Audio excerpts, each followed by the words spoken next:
माननीय सदस्यगण, जब देश के विकास का लाभ अंतिम पायदान पर खड़े व्यक्ति को भी मिलने लगता है तो भी विकास सार्थक होता है।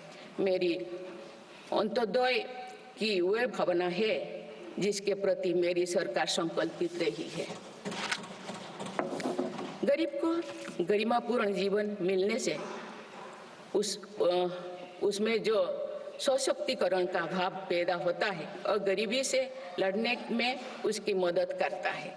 स्वच्छ भारत अभियान के तहत बने 12 करोड़ शौचालय, प्रधानमंत्री उज्ज्वला योजना के तहत निःशुल्क दिए गए 10 करोड़ गैस कनेक्शन, 80 करोड़ जरूरतमंदों का राशन, सौभाग्य योजना, जल जीवन मिशन जैसे अनेक योजनाओं में गरीब को ये भरोसा दिया गया है कि वे सम्मान के साथ जी सकते हैं। ऐसे ही प्रयासों की वजह से देश के 25 करोड़ लोग गरीबों को परास्त करके आज अपने जीवन में आगे बढ़ रहे हैं। इन्होंने न्यू मिडिल क्लास का एक ऐसा समूह तैयार किया है जो भारत की ग्रोथ को नई ऊर्जा से भर रहा है। माननीय सदस्यगण, भारत जैसे देश की आर्थिक उन्नति मध्यम वर्ग मिडिल क्लास की आकांक्षाओं और उनकी पूर्ति से परिभाषित होती है। मध्यम वर्ग जितने बड़े सपने देखेगा, देश उतने ही ऊंचा उड़ान भरेगा। मेरे सरकार ने मुक्त स्वर से मध्यम वर्ग के योगदान को न केवल स्वीकारा है बल्कि हर मौके पर उसे सराहा भी है। सरकारी कर्मचारी भी मिडिल क्लास के अहम प्रतिनिधि है। हाल ही में मेरी सरकार ने सरकारी कर्मचारियों के कल्याण के लिए 8वें वेतन आयोग के गठन का निर्णय लिया है।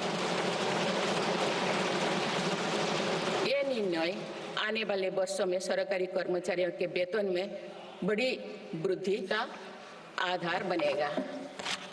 केंद्र सरकार के लाखों कर्मचारियों का यूनिफाइड पेंशन स्कीम के तहत 50% सुनिश्चित पेंशन देने का निर्णय भी लिया गया है, जिसका व्यापक स्वागत हुआ है। मध्यम वर्ग का अपने घर का सपना पूरा करने के लिए भी मेरी सरकार प्रतिबद्ध है। रेरा जैसे कानून बनाकर मध्यम वर्ग के सपने को सुरक्षा दी गई है। घर के लिए लोन पर सब्सिडी दी जा रही है। उड़ान योजना ने लगभग 1.5 करोड़ लोगों का हवाई जहाज में उड़ने का सपना पूरा किया गया है।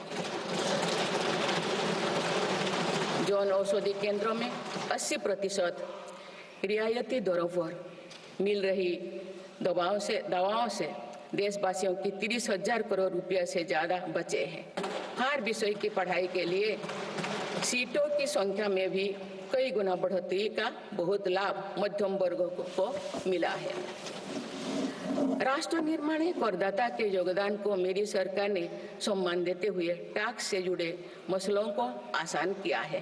टैक्स विवादों को कम करने के लिए फेसलेस मूल्यांकन की शुरुआत कर पारदर्शिता बढ़ाई गई है। आप देश में 75 वर्ष से अधिक उम्र के वरिष्ठ नागरिकों को जिन्हें सिर्फ पेंशन मिलती है, आयकर रिटर्न दाखिल करने के संबंध में स्वयं निर्णय लेने का अधिकार दिया गया है। माननीय सदस्यगण, मेरी सरकार महिलाओं के नेतृत्व में देश को सशक्त बनाने में यानी ह्यूमन लेड डेवलपमेंट में विश्वास करती है। नारी शक्ति बंधन अधिनियम के द्वारा लोकसभा और विधानसभा में महिलाओं के लिए आरक्षण इस दिशा में एक महत्वपूर्ण कदम है। राष्ट्रीय ग्रामीण आजीविका मिशन के तहत 91 लाख से अधिक स्वयं सहायता समूहों को सशक्त किया जा रहा है। देश की 10 करोड़ से भी अधिक महिलाओं को इसके साथ जोड़ा गया है। इन्हें कुल 9 लाख करोड़ रुपए से अधिक की राशि बैंक लिंकेज के माध्यम से वितरित की जा रही है।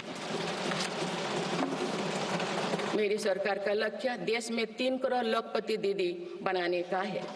आज 1 करोड़ 15 लाख से भी अधिक लखपति दीदी एक गरिमामयी जीवन जी रहे हैं। इनमें से लगभग 50 लाख लखपति दीदी बीते 6 महीने में बनी है। ये महिलाएं एक उद्यमी के रूप में अपने परिवार के आय में योगदान दे रहे हैं।